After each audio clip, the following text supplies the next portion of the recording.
dibasuh dengan darah, dibersihkan dengan firman. Mari kita buka Yohanes pasal yang ke-13. Sementara itu, sebelum hari raya Paskah mulai, Yesus telah tahu ya bahwa saatnya sudah tiba untuk beralih dari dunia ini kepada Bapa.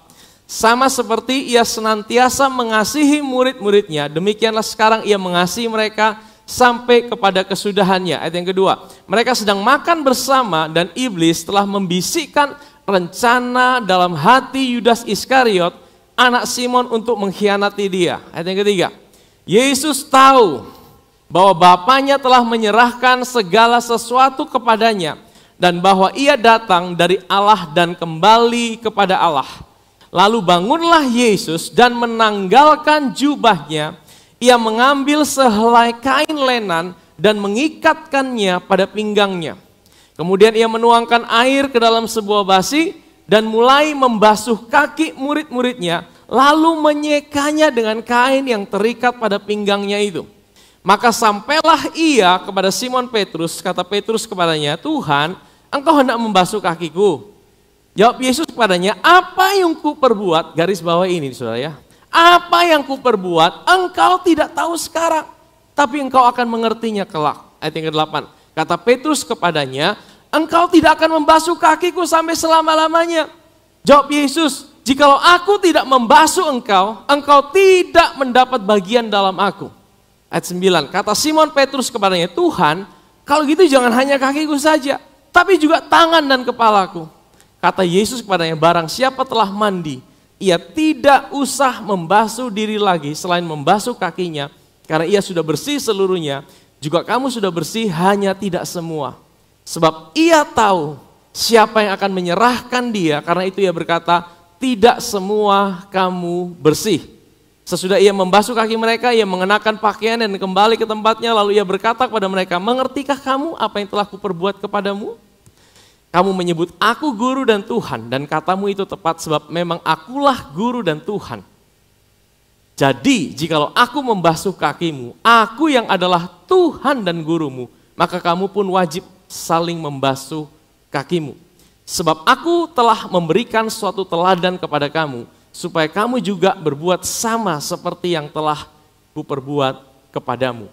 Nah, Bapak Ibu Saudara yang terkasih dalam Tuhan, ya, dari kisah ini kita belajar ada satu peristiwa yang sedang terjadi, yaitu peristiwa Yesus membasuh kaki murid-muridnya. Ya, dan saudara, ini seringkali dipakai kalau saudara ada yang pernah ikut seminar, conference atau camp, di mana orang-orang mulai saling membasuh kaki. Seberapa kita pernah ikut itu, saudara? Nah, saudara, itu tidak salah, saudara. Yesus sedang mengajarkan satu kerendahan hati.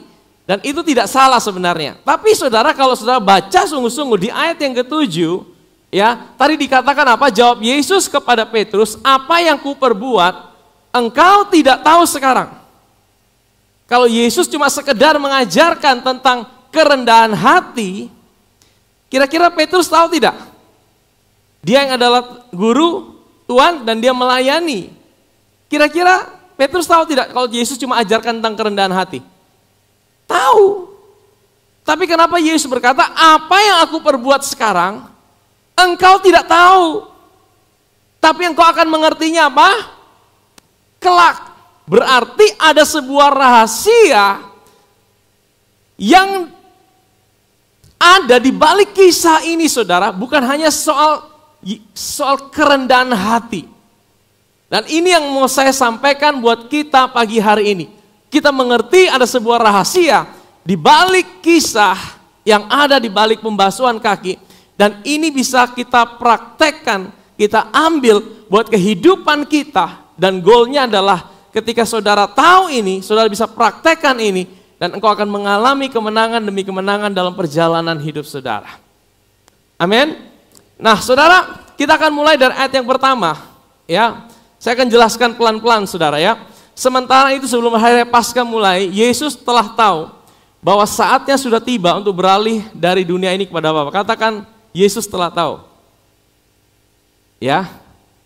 Sama seperti ia senantiasa mengasihi murid-muridnya, demikianlah sekarang ia mengasihi mereka sampai kepada kesudahannya. Saudara, kita punya Tuhan yang bukan hanya mengasihi kita dalam jangka waktu tertentu. Kita punya Tuhan yang bukan mengasihi kita hanya untuk periode waktu tertentu, tapi Dia mengasihi kita untuk selama-lamanya. Dan kasih-Nya itu tidak terbatas oleh apapun juga. Amin saudara, kasih-Nya tidak dibatasi oleh apapun juga. Bahkan sampai hari ini, menurut saudara hari ini Yesus itu masih tidak melayani saudara. Masih tidak? Kalau saudara tahu 2000 tahun yang lalu Dia melayani murid-muridnya, Dia membasuh kaki murid-muridnya. Menurut saudara hari ini Dia masih melayani saudara tidak? Kan yang harus melayani kan saya yang melayani Tuhan.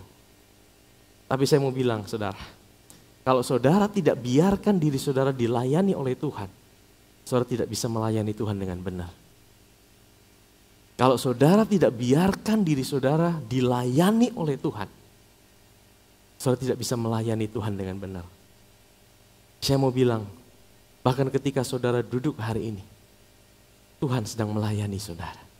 Mereka sedang makan bersama dan iblis telah membisikkan rencana dalam hati Yudas Iskariot, anak Simon, untuk mengkhianati Dia. Ayat 3. Yesus tahu, katakan sekali lagi, Yesus tahu, udah 2 kali saudara.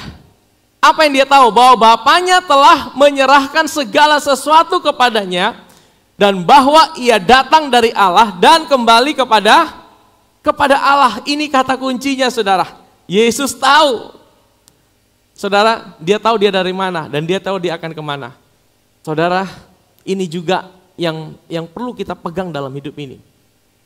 Apa yang mesti kita tahu dalam hidup ini? Kita mungkin tidak tahu segala sesuatu. Tapi yang harus kita tahu adalah siapa diri kita dalam Kristus. Identitas kita. Saudara mungkin hari ini ada di dunia. Saudara hari ini mungkin punya KTP yang berbeda masing-masing. Saudara mungkin punya pekerjaan masing-masing. Saudara mungkin punya pengalaman yang berbeda-beda. Saudara ada yang mungkin masih sekolah, saudara mungkin ada yang masih kuliah, ada yang kerja ini. Tapi identitas saudara dan saya itu bukan dari apa yang ada di dunia. Tapi identitas kita hari ini dari apa yang Yesus sudah kerjakan buat kita.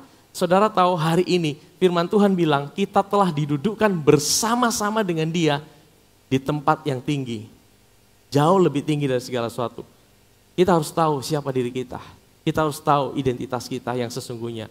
Identitas kita akan membuat kita kuat sekalipun kalau saudara tahu identitas saudara, itu akan membuat saudara ada kekuatan ketika engkau mengalami tantangan badai sebesar apapun. Kalau saudara tahu siapa diri saudara, ada keamanan dalam hidupmu. Amin. Ada sebuah security. Ada sebuah keamanan karena saudara tahu siapa diri saya. Siapa diri kita. Ya, Yesus tahu siapa dirinya. Next. Lalu bangunlah Yesus dan menanggalkan jubahnya, Ia mengambil sehelai kain lenan. Katakan kain lenan. Nanti saya akan jelaskan kenapa kain lenan. Ini ada artinya saudara. Dan mengikatkannya pada pinggangnya. Jadi saudara, zaman dahulu ya orang-orang itu pergi berjalan kaki atau naik kuda atau naik keledai. Dan mereka punya sepatu itu tidak seperti kita sekarang, sepatunya sepatu tertutup. Rata-rata sepatunya seperti kasut itu yang terbuka itu diikat-ikat begitu aja. Jadi kalau mereka jalan, pada waktu itu belum ada jalan hot mix saudara. Ya, belum ada ya jalan aspal. Yang ada adalah tanah-tanah berbatu. Sehingga kalau orang melakukan perjalanan pasti kakinya kotor. Dan di setiap rumah-rumah atau di setiap tempat-tempat itu selalu disiapkan ada baskom. Dan tempat-tempat yang bagus disiapkan bukan cuma baskom dan air, tapi ada pelayan-pelayan. Pelayan-pelayan itu bertugas untuk setiap tamu yang datang, kaki daripada tamu-tamu itu akan dibasuh, dicuci, dibersihkan. Sehingga ketika mereka mau pertemuan, mereka mau makan, kaki mereka sudah bersih saudara. Ya. Dan saudara tahu Yesus ambil inisiatif itu saudara. Ya. Dia tetap mau melayani. Karena Dia berkata, firman Tuhan bilang gini, anak manusia datang bukan untuk dilayani, melainkan untuk melayani. Bahkan sampai hari ini, Dia tetap melayani kita. Amin saudara. Maka sampailah Ia kepada Simon Petrus. Kata Petrus kepadanya, yang murid-murid lain udah disekah. Tapi waktu dia sampai kepada Simon Petrus, Petrus bilang gini, Tuhan, Engkau hendak membasuh kakiku. Jawab Yesus kepadanya, apa yang kuperbuat, engkau tidak tahu sekarang Petrus. Tapi engkau akan mengertinya kelak. Kata Petrus kepadanya, engkau tidak akan membasuh kakiku sampai. Saudara tahu Petrus ini orang yang paling merasa dia paling bisa mengasihi Tuhan. Kalau yang lain dia bilang, yang lain mengkhianati engkau, saya tidak akan mengkhianati engkau. Petrus ini gambaran anak Tuhan yang selalu membanggakan bahwa kasihnya kepada Tuhan itu jauh lebih besar pada yang lain. Ya, dia selalu compare. Dia cuma bisa doa 1 jam, saya bisa doa 2 jam. Kalau dia bisa puasa 3 hari, saya bisa puasa 1 bulan. Ada di tempat ini seperti itu? Lu cuma baca 1 pasal, beta 2 pasal. Lu melayani cuma berapa lama? Oh, beta lebih lama. Nah, saudara, Petrus itu gambaran seperti itu. Dia selalu membanggakan apa yang dia bisa buat untuk Tuhan. Ya, makanya dia bilang gini, saya tidak mau dibasuh kakiku sama Tuhan. Saya tidak mau. Tuhan bilang apa? Jikalau aku tidak membasuh engkau, engkau tidak akan mendapat bagian dalam, saya mau tunjukkan saudara. Dalam bahasa Indonesia katakan apa? Dalam aku. Dalam bahasa Inggrisnya ternyata bukan ini, saudara. Peter said to him, you shall never wash my feet. Jesus answered him, if I do not wash you, you have no part apa? With me. With me itu bukan dalam, with me itu bersama aku. Jadi sebenarnya Yesus berkata, kalau kamu tidak mau dibasuh kakimu oleh aku Petrus, kamu tidak bisa berjalan bersama aku.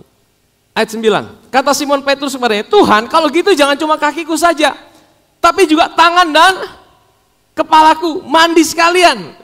Kata Yesus kepadanya, barang siapa telah mandi, ia tidak usah membasuh diri lagi selain membasuh kakinya, karena ia sudah bersih seluruhnya. Juga kamu sudah bersih, hanya tidak semua. Maksudnya ada yang lain yang tidak bersih, siapa? Yang tidak bersih itu siapa? Sebab ia tahu siapa yang akan menyerahkan dia, karena itu ia berkata tidak semua kamu. Berarti yang dimaksudkan tidak bersih itu siapa? Yudas. Dia tahu Yudas tidak bersih. Nah, apa itu tidak bersih? Nah, kita kembali ke ayat 10. Saudara perhatikan ini baik-baik, saudara ya. Ini kata kuncinya di sini. Kata Yesus kepadanya, barang siapa telah mandi. Apa artinya mandi? Barang siapa sudah mandi, dia tidak perlu lagi membasuh diri lagi selain membasuh kakinya. Saudara pernah mandi di laut? Kalau saudara habis mandi di laut, saudara kan pergi cepur, betul? Pergi cepur habis mandi, setelah bersih, saudara masih jalan di pantai itu, kaki saudara kena pasir tidak? Ya, kena pasir. Nah, waktu saudara kaki saudara kena pasir, saudara perlu untuk mandi lagi atau cukup cuci kaki? Kalau saudara sudah mandi, tidak perlu mandi lagi, betul? Cukup apa? Ambil air, cuci kaki, kasih bersih. Nah, ini yang Yesus maksudkan apa, saudara? Barang siapa sudah mandi. Kata mandi itu dalam bahasa Yunaninya, coba tampilkan, itu adalah luo. Katakan luo. Luo itu artinya mandi, ya, mandi seluruhnya, ya. Nah, saudara, kata luo ini juga dipakai di dalam Wahyu pasal yang pertama ayat yang ke-5. Dan dari Yesus Kristus, saksi yang setia, yang pertama bangkit dari antara orang mati dan yang berkuasa atas raja-raja di bumi. Bagi Dia yang mengasihi kita dan yang telah melepaskan kita dari dosa kita oleh, kata melepaskan ini adalah luo. Ya, coba tampilkan bahasa Inggrisnya. And from Jesus Christ, the faithful witness, the firstborn from the dead, and the ruler over the kings of the earth, to him who loved us and wash us. Wash itu adalah luo. Kata yang sama yang dipakai Yesus dengan mandi. Wash us from our sins in his own blood. Jadi kata mandi yang Yesus maksudkan di sini adalah seseorang yang diselamatkan waktu dia terima Tuhan. Dia dibuat lahir baru oleh darah Yesus. Saudara tahu, tanpa darah Yesus tidak seorang pun bisa mengalami kelahiran baru. Tanpa darah Yesus tidak seorang pun bisa menjadi tempat kediaman daripada Roh Kudus. Apa yang bisa buat Roh Kudus itu tinggal dalam hidup kita? Darah Yesus. Karena apa? Darah Yesus yang membasuh kita. Dia yang membersihkan kita. Dia yang menyucikan kita dari segala dosa-dosa. Dan manusia dosa kita sudah mati bersama Dia dan Dia tinggal dalam hidup kita. Itulah peristiwa kelahiran baru. Barang siapa sudah mandi, itu adalah peristiwa satu kali seumur hidup. Waktu kita terima Tuhan sebagai Yesus, sebagai Tuhan dan Juru Selamat. Waktu kita terima Dia, kita mengalami Dia, kita lahir baru. Dan kita ambil tindakan untuk dibaptis. Itulah yang dinamakan kita mandi, dimandikan, dibasuh oleh darahnya. Setiap anak Tuhan harus mengalami peristiwa ini. Kalau saudara tidak mengalami peristiwa ini, saudara bukan sungguh-sungguh anak Tuhan. Mungkin KTP saudara Kristen, mungkin saudara duduk di gereja, tapi kalau saudara tidak sungguh-sungguh mengalami kelahiran baru, waktu engkau terima Tuhan sungguh-sungguh, darah Yesus itu membasuh hidup saudara. Dan itu peristiwa itu cuma satu kali seumur hidup dan tidak bisa diulang-ulang saudara. Makanya Yesus berkata, barang siapa sudah mandi, itu cukup satu kali. Saudara tidak bisa dibaptis dua kali, karena apa? Karena baptisan itu adalah tanda engkau sudah lahir baru. Kenapa? Karena kalau engkau dibaptis berulang-ulang, artinya cuma dua. Yang pertama, engkau waktu pertama kali dibaptis, engkau tidak sungguh-sungguh mengerti. Saya seperti itu.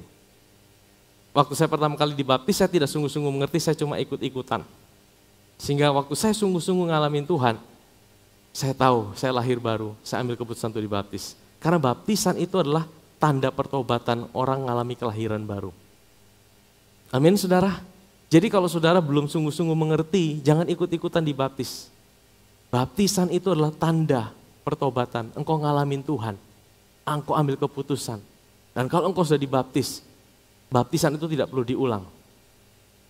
Satu kali untuk selamanya. Karena keselamatan itu satu kali untuk selamanya. Engkau tidak bisa bilang hari ini aku selamat, oh besok tidak jadi lahir baru. Engkau tidak selamat, oh lusa aku selamat lagi. Engkau tidak bisa keluar masuk seperti itu saudara. Amin saudara. Waktu engkau dibasuh dengan darahnya itu cukup satu kali. Bahkan kita diampuni itu bukan karena kita minta ampun. Kata pengakuan, kita mengaku dosa itu homologeo. Homo itu sama, logio itu perkataan kita sama. Apa yang perkataan kita sama? Kita sepakat dengan Tuhan. Waktu kita bilang Tuhan aku orang berdosa, kita sepakat bahwa kita orang berdosa. Tapi kita juga sepakat bahwa darah Yesus telah mengampuni kita, menguduskan kita, menyucikan kita. Kita sepakat itu saudara. Amin. Tapi tidak cukup mandi. Yang berikutnya apa? Kita kembali ke Yohanes tadi. Barang siapa telah mandi, barang siapa udah lahir baru, dia tidak perlu lahir baru lagi. Lahir baru cuma sekali. Selain dia membasuh kakinya, kata membasuh di sini adalah nipto. Katakan nipto. Nipto itu membasuh sebagian, mencuci sebagian. Tadi saya kasih contoh tadi. Kalau kita ke pantai, kita mandi, kita udah bilas, kita udah mandi. Waktu kita jalan kan kaki kita kotor. Nah, cukup kaki kita yang dinipto. Itu dibasuh, ya kaki kita dibasuh. Nah dibasuh dengan apa? Tadi waktu kita dibasuh satu kali untuk selamanya dengan apa? Dengan darah. Tapi terus kemudian dalam perjalanan hidup ini kita perlu terus membasuh yang terus menerus berulang-ulang. Dibasuh dengan apa? Dibasuh dengan apa? Dibasuh dengan firman. Saya kasih tunjuk ayatnya ya, salah satu ayatnya. Di dalam Efesus pasal yang ke-5. Hai suami kasihlah istrimu sebagaimana Kristus telah mengasihi jemaat dan telah menyerahkan dirinya baginya, ayat 26, untuk menguduskannya sesudah ia menyucikannya dengan memandikannya dengan apa? Nah ini kurang tepat saudara. Ini seolah-olah ada air sendiri, firman sendiri, betul? Air dan firman itu seolah dua hal yang berbeda. Coba tampilkan dalam bahasa Inggrisnya. That he might sanctify and cleanse her.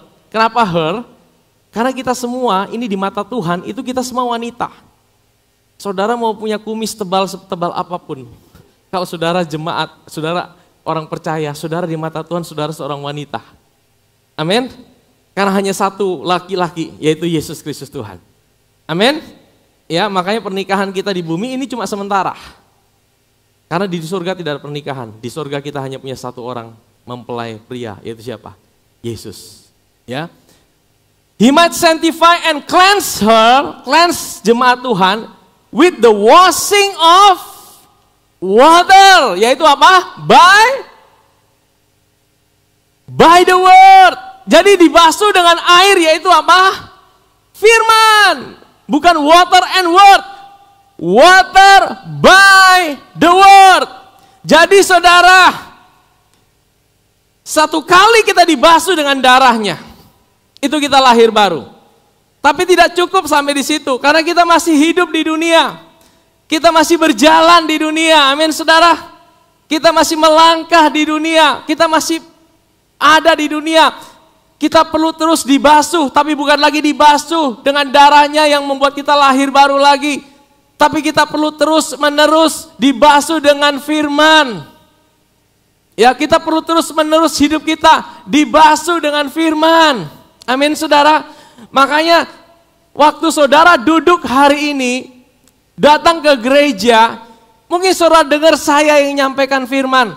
Tapi di mata Tuhan ketika engkau sungguh-sungguh percaya, Tuhan sendiri yang hari ini sedang melayani saudara. Dia sedang membasuh kaki saudara. Dia sedang menyucikan, dia sedang memurnikan, dia sedang membasuh kaki kita. Dengan apa saudara? Dengan firman. Waktu engkau dengar firman, makanya waktu engkau dengar firman, mesti fokus. Mesti dengar sungguh-sungguh. Karena apa? Waktu engkau dengar sungguh-sungguh, engkau sedang membiarkan kakimu itu dibasuh sama siapa? Bukan sama saya, tapi sama Tuhan. Mungkin saya yang ngomong, tapi Tuhan, Dia yang melayani saudara. Pribadi lepas pribadi. Amin saudara. Saudara tahu kenapa kaki kita yang mesti dibasuh? Saudara tahu makanannya iblis apa? Debu tanah. Artinya kalau kaki saudara tidak dibasuh, kaki saudara akan penuh dengan debu.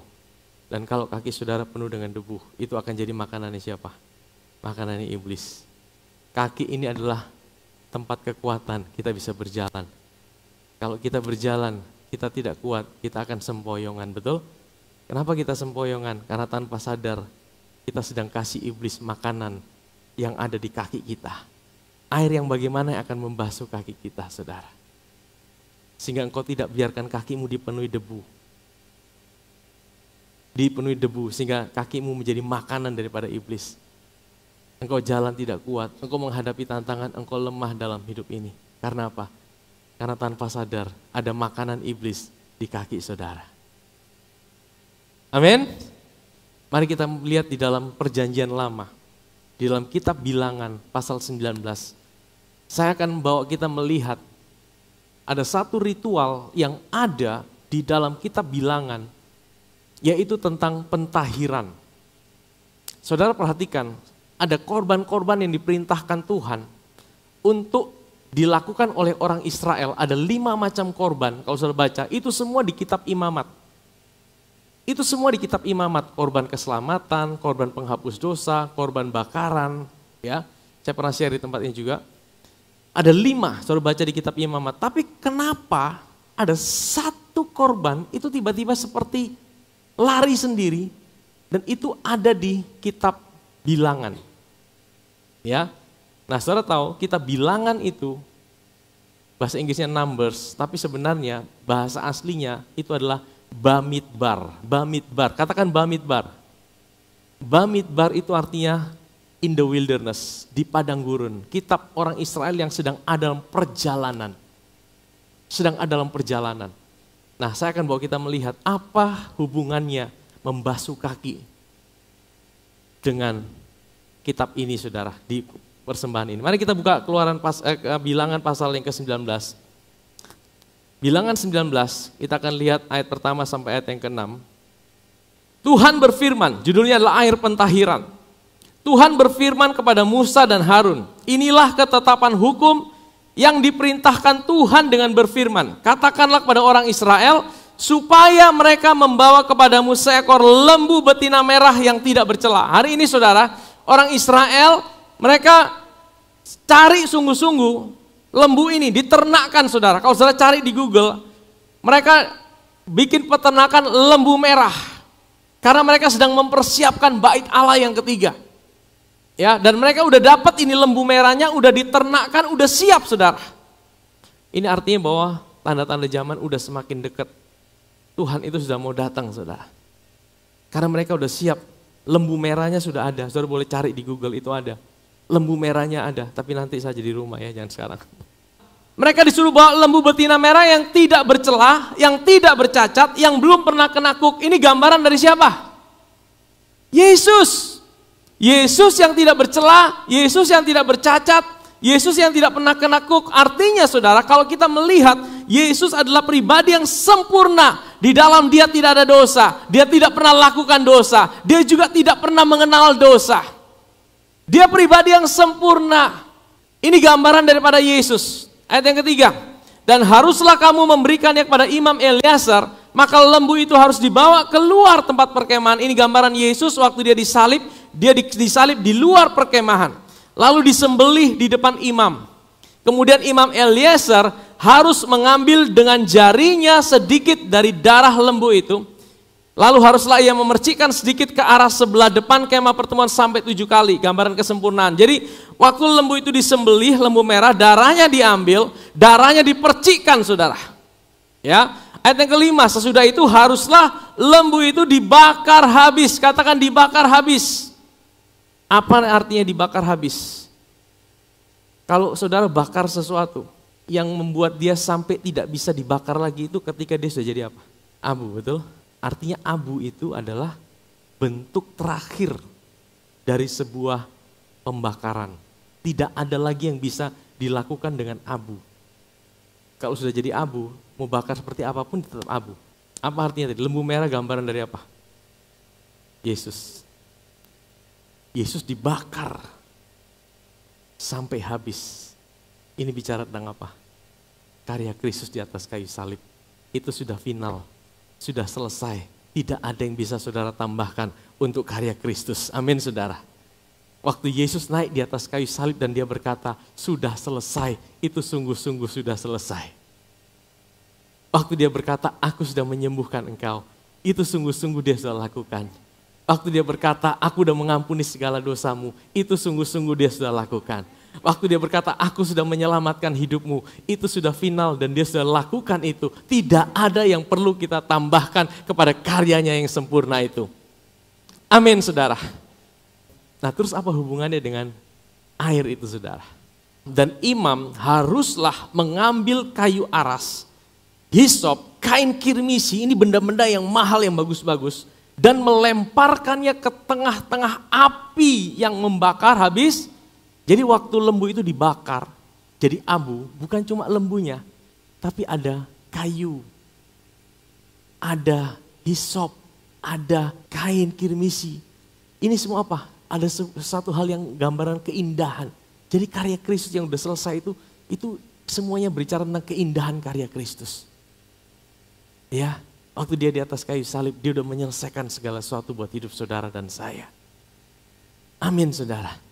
Juga setiap orang yang di padang, yang kena kepada seorang yang mati terbunuh oleh pedang, atau kepada mayat, atau kepada tulang-tulang seorang manusia, atau kepada kubur, orang itu apa? Najis 7 hari lamanya. Orang Israel, mereka masih percaya ini saudara.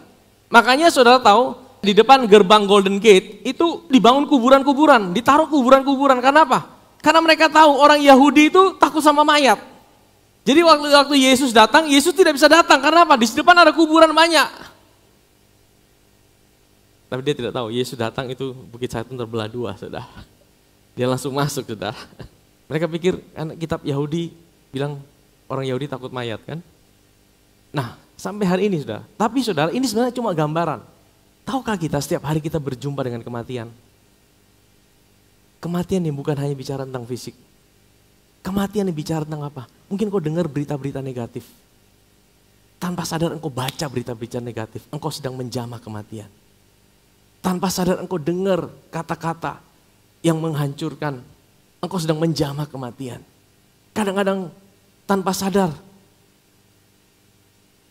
Ada begitu banyak kematian demi kematian yang masuk tanpa engkau sadari. Engkau sedang menjamah itu. Kalau kita menjamah itu kematian dan tanpa dibersihkan, maka engkau tidak bisa berjalan bersama Tuhan. Karena apa? Karena engkau menjamah kematian, contoh gini, engkau dengar berita negatif, dan engkau mulai down, engkau mulai stres, engkau mulai depresi. Akhirnya engkau tidak bisa percaya kepada Tuhan. Ketika engkau mulai bergerak dalam dagingmu, engkau tidak bisa berjalan dalam roh. Itu kata firman Tuhan. Makanya tadi dikatakan bahwa Yesus bilang sama Petrus, Petrus, kalau engkau tidak izinkan aku basuh kakimu, engkau tidak bisa berjalan bersama aku. Petrus, Tuhan sedang bilang gini, kalau engkau tidak biarkan kakimu dibasuh, engkau tidak bisa berjalan bersama aku. Apa yang dipakai untuk membasuh? Abu. Dari lembu. Ini bicara tentang karya Kristus yang sempurna. Saya akan masuk sedikit lagi, saudara ya. Ayat yang ke-17. Bagi orang najis. Jadi orang kalau kena mayat itu dianggap najis. Tapi hari ini kalau engkau bersentuhan dengan kematian, di dalam roh engkau sempurna, tapi dalam jiwamu mungkin kau sedang mengalami kenajisan. Yang engkau tidak tahu bagaimana caranya. Caranya cuma satu, saudara. Ayat 17, bagi orang yang najis haruslah diambil sedikit abu dari korban penghapus dosa yang dibakar habis. Lalu dalam bejana abu itu dibubui apa? Air. Jadi abu itu ditaruh dalam sebuah bejana, dibiarkan air mengalir. Air itu gambaran apa? Air gambaran apa? Firman. Dengan kata lain, saudara dengar firman, tapi tidak semua firman itu bisa memulihkan, mengangkat hidup saudara. Tidak semua apa yang ada dalam Alkitab, saudara harus punya filter. Contoh gini, kalau saudara makan aja, makan ikan itu, saudara telan semua ikannya atau saya percaya kalau kita makan, kita ambil dagingnya, tulangnya kasihlah si dogi, ya kan? Demikian waktu engkau datang, engkau dengar firman, engkau harus juga punya filter. Filternya apa? Kalau firman itu tidak bicara tentang Kristus dan karyanya, kalau firman itu tidak menceritakan tentang keindahan karya Kristus, dan kalau engkau dengar itu, engkau menjadi down, dan engkau menjadi semakin rasa jauh dari Tuhan. Tanda-tandanya kalau engkau dengar firman, dan engkau semakin down, dan engkau semakin jauh dari Tuhan, artinya engkau sedang makan tulang, sudah. Salah makan. Kita bisa dengar semua, tapi kita bisa pilih mana yang mau kita telan dan kita makan. Waktu engkau makan, air itu harus dicampur dengan abu, yaitu bicara tentang karya Kristus. Waktu engkau dengar tentang karya Kristus, waktu engkau ada masalah, waktu engkau menjamah kematian, waktu engkau dengar berita negatif, waktu engkau menjamah kematian, engkau mulai lemah, engkau pilih, engkau dengarkan firman yang bicara tentang karya Kristus. Engkau datang ke gereja dan biarkan firman itu membasuh kaki saudara. Biarkan Kristus membasuh kaki saudara. Biarkan Yesus membasuh kaki saudara. Waktu engkau dengar itu saudara, engkau pulang, ada sebuah kekuatan, ada sebuah refreshment, ada sebuah sukacita. Amin saudara. Waktu engkau dengar tentang karya Kristus, waktu engkau dengar Yesus sayang sama saudara, waktu engkau dengar dia mati buat hidupmu, dia ada buat hidupmu, dia tidak pernah tinggalkan engkau. Hari ini aku punya masalah, hari ini aku punya tantangan, tapi aku percaya aku punya Tuhan yang tidak pernah tinggalkan aku. Buktinya apa? Dia naik di atas kayu salib untuk mengorbankan hidupnya buat aku. Waktu engkau dengar seperti itu saudara, engkau sedang biarkan abu itu dicampur dengan air membasuh kaki saudara. Amin saudara. Mari kita buka Imamat pasal yang ke-14. Tetapi burung yang masih hidup haruslah diambilnya bersama-sama dengan kayu aras, kain kirmisi dan hisop. Lalu bersama-sama dengan burung itu semuanya harus dicelupkannya ke dalam darah burung yang sudah disembelih di atas air yang mengalir itu. Ayat 7. Kemudian ia memercik 7 kali pada orang yang akan ditahirkan dari kusta itu. Dan dengan demikian mentahirkan dia. Lalu burung yang hidup itu haruslah dilepaskannya ke padang. Jadi ini saudara, kisahnya ya, di dalam hukum Taurat itu ada sebuah ritual yang harus dilakukan oleh seorang yang kena kusta. Kalau di dalam perjanjian lama ada orang kena kusta dan dia sembuh dari kusta itu, dia rasa kustaku kok sembuh, dia harus pergi ke imam. Dan imam akan cek dia punya tubuh, kalau dia sudah sembuh, maka imam bilang engkau harus belum tahir loh. Ada 2 tahap, sembuh dulu baru tahir. Ya, sembuh itu fisiknya sembuh, tahir itu imam yang berkata engkau telah tahir, engkau telah dikuduskan. Nah, jadi saudara, waktu orang yang kena kusta itu sembuh, dan tidak ada seorang pun yang di Israel kusta yang sembuh saudara. Saudara cari di Alkitab, tidak ada satu orang pun yang kusta itu sembuh. Karena apa? Hanya Yesus, hanya Mesias yang bisa sembuhkan orang kusta. Ada Naaman bukan orang Israel. Orang Israel tidak ada yang sembuh sakit kusta. Jadi ini ditulis cuma hanya untuk Yesus sebenarnya. Kalau saudara lihat Waktu Yesus mengajar di bukit, ada orang-orang banyak. Tiba-tiba dia selesai ngajar, dia turun dari bukit itu. Ada orang kusta yang tiba-tiba muncul di depan dia. Tuhan, sembuhkan aku. Tapi Tuhan bukan cuma sembuhkan, tapi Tuhan tahirkan orang itu. Jadi Yesus langsung melompati prosesnya, saudara. Jadi kalau mau dikatakan dia sembuh, dia kalau ditahirkan berarti dia sudah sembuh. Yesus bilang apa? Pergi kepada imam, persembahkanlah persembahan itu. Jadi orang kalau kena kusta, dia harus bawa 2 burung. 1 burung itu disembelih, darahnya mengalir. Kemudian 1 burung itu dibiarkan hidup. Burung yang masih hidup itu dicelupkan ke dalam darah itu. Kemudian dilepaskan. Ini gambaran apa? Burung yang mati itu karya kematian Kristus. Burung yang hidup karya kebangkitan Kristus. Tapi sebelum diterbangkan, darahnya itu dipercikkan pada orang yang sudah sembuh itu. Dan imam bilang, kamu udah tahir. Kamu sudah tahir. Ya. Dan setelah itu burung dilepaskan. Tapi saudara baca ayat yang ke-8. Ini ayat yang ke-7 ya. Ayat yang ke-8. Orang yang akan ditahirkan. Tadi ayat yang ke-7 dia udah tahir nih. Tapi kok orang yang akan ditahirkan harus mencuci pakaiannya, mencukur seluruh rambutnya, membasuh tubuhnya dengan air. Maka ia menjadi, tadi apakah belum tahir? Tadi udah tahir, udah kena darah, udah tahir. Tapi kenapa dia harus di ini lagi? Sesudah itu ia boleh masuk dalam perkemahan, tapi ia harus tinggal di luar kemahnya sampai sendiri 7 hari lamanya. Saudara, ini satu gambaran yang indah. Tadi kembali ke kisah tadi, Yesus bilang apa? Kalau kamu sudah mandi 1 kali, itu udah cukup untuk keselamatan kamu. Tapi untuk perjalanan kamu tidak cukup hanya lahir baru. Kamu butuh terus dibasuh, dimurnikan, disucikan dengan apa? Dengan firman. Firman yang bagaimana? Firman yang bercerita tentang karya Kristus. Firman yang menceritakan tentang apa yang dia kerjakan. Amin saudara. Makanya setiap minggu kalau saudara datang ke gereja, minta Tuhan, biarkan aku melihat keindahan karyamu Tuhan. Melalui setiap firman yang diberitakan. Amin. Ketika engkau dengar tentang karya Kristus, ketika engkau dengar tentang karya Kristus, tanpa sadar, engkau sedang biarkan kakimu dibasuh, disucikan, dimurnikan oleh siapa? Oleh Yesus sendiri. Amin saudara. Nah kita kembali kitab Yohanes tadi. Tadi kain lenan ya. Kenapa kain lenan? Jadi Yesus pakai ikat pinggang dari kain lenan. Saudara tahu kain lenan itu bicara tentang apa? Kebenaran. Nanti orang-orang akan pakai baju jubah dari kain lenan. Itu tentang kebenaran. Kebenaran ini saudara, ini kebenaran yang dianugerahkan. Kebenaran yang diberikan sama Tuhan buat kita. Sehingga kita disebut sebagai orang percaya. Karena kita dianugerahkan kebenaran saudara. Kita dianugerahkan kebenaran. Kita adalah orang benarnya Tuhan.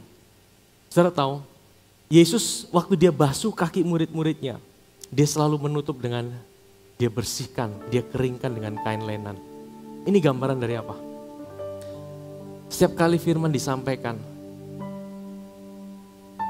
firman itu harus selalu ditutup dengan apa? Mengingatkan kita akan siapa diri kita. Firman itu harus mengingatkan kita bahwa engkau adalah orang benarnya Tuhan. Firman itu harus ditutup. Kaki saudara harus dibersihkan dengan kain lenan. Dan firman itu mengingatkan saudara bahwa engkau adalah orang benarnya Tuhan. Amin saudara. Kalau engkau pulang dari tempat ini, jangan lihat hidupmu sebagai orang berdosa lagi. Kalau engkau sudah lahir baru, nanti saya akan berdoa buat saudara yang belum pernah terima Tuhan. Tapi kalau engkau orang percaya, orang lahir baru, jangan lihat hidupmu sebagai orang berdosa lagi. Tapi lihat dirimu sebagai orang benarnya Tuhan. Amin. Waktu engkau pulang dari tempat ini, biarkan di kakimu dibasuh dan dilap dengan kain lenan. Yesus sendiri yang membasuh kaki saudara. Yesus sendiri yang melepaskan. Firman-Nya menyingkirkan setiap ketakutan. Firman-Nya membuat setiap ketakutan, intimidasi itu pergi. Firman-Nya itu yang melepaskan setiap ketakutan. Dan dia ingatkan engkau adalah orang benarnya. Amin saudara. Sesudah ia membasuh kaki mereka, ia mengenakan pakaiannya dan kembali ke tempatnya. Lalu ia berkata kepada mereka, mengertikah kamu apa yang aku telah perbuat bagimu? Mengerti hari ini apa yang Yesus ajarkan? Yesus bilang apa? Ayat 13. Kamu menyebut aku guru dan Tuhan, dan katamu itu tepat sebab memang akulah guru dan... Nah ini Yesus bilang dia adalah Tuhan. Kalau sudah ditanya, mana perkataan Yesus bahwa dia adalah Tuhan? Ini perkataan Yesus. Ayat 14. Jadi, jikalau aku membasuh kakimu, aku yang adalah Tuhan dan gurumu, maka kamu pun wajib saling membasuh kakimu. Ini artinya apa? Ini bukan berarti kita saling membasuh, itu tidak salah. Tapi ada arti yang lebih dalam. Kita saling menguatkan satu dengan yang lainnya. Apa yang kita bicarakan? Waktu engkau sedang dalam fellowship, engkau dalam rumah ngopi.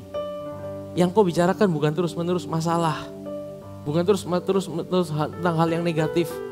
Tapi engkau saling menguatkan satu dengan yang lainnya. Engkau ingatkan tentang siapa dirimu dalam Kristus. Engkau ingatkan tentang apa yang Yesus kerjakan. Makanya pentingnya kita dalam sebuah komunitas.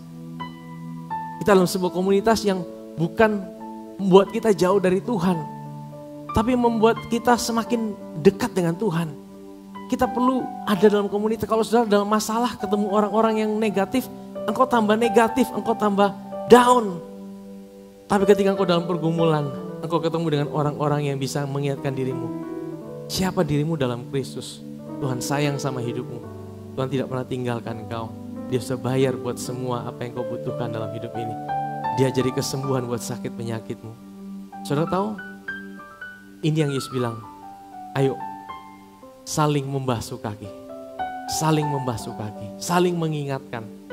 Saling ingatkan siapa diri kita dalam Kristus. Yang terakhir. Ayat yang ke-15. Sebab aku telah memberikan satu teladan kepada kamu, supaya kamu juga berbuat sama seperti yang telah kuperbuat kepadamu. Amin saudara. Jadi ini pembelajaran buat kita. Kalau kita sering ngomong terus yang negatif, hari ini kita mulai belajar. Ya masalah ada, persoalan ada, tapi kita belajar untuk terus memperkatakan janji Tuhan. Apa yang Tuhan sudah kerjakan untuk setiap persoalan yang sedang kita hadapi. Amin. Kalau mungkin kita terus bicara hal yang negatif, lama-lama kita jadi down, saudara. Apalagi kalau ketemu dengan orang-orang yang negatif lagi. Tapi kalau kita bisa bicara sesuatu yang baik, janji Tuhan untuk setiap pergumulan yang sedang kita hadapi. Saya percaya, sekalipun masalah boleh ada, tantangan boleh ada, tapi ada kekuatan untuk kita berjalan. Kaki saudara dibasuh, kaki saya dibasuh. Dibasuh dengan apa? Dengan firman Tuhan. Ya, siapa yang basuh? Tuhan sendiri yang basuh hidup saudara dan saya. Amin saudara.